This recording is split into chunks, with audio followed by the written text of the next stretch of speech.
औ नोंथांनि फिसालाया गोमादों नामा होननानै हरदोंमोन दानि। औ माने मानसिया 22 दिनसो जाबाय माने न'आव गैया आरो लोगोफोराबो मोनथियानो अबाव थादो आं सोंदोंमोन लोगोफोरनावबो इसोरबो मोनथियासै होनना बुंदों माने। 22 दिन।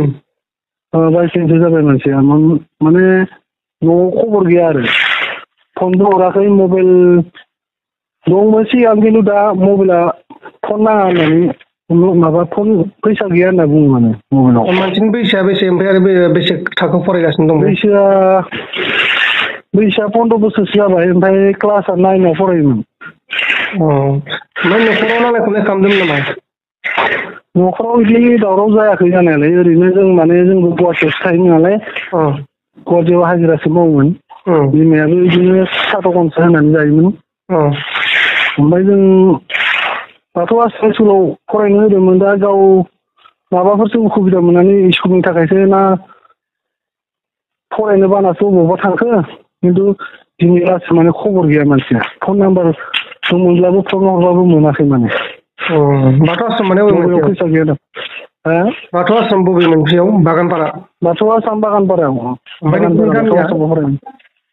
गामिया 2 नाम्बार बुगामारि। 2 नाम्बार बुलामारि बरबरि। थानाया बरबरि। बरबरि गोलैयो थानाया।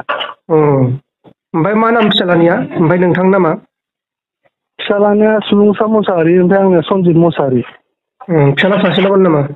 फिसालाया सासेल' ओमफ्राय फिसाजो सासे दंमोन।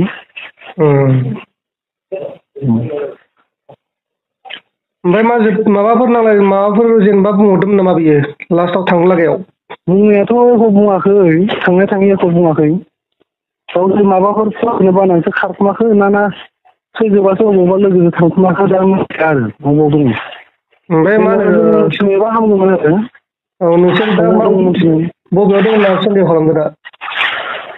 जोंथ' दा बुंनो हाया अबाव दं मोनथिनायबाथ' जों नागिरामोन जेनेबा।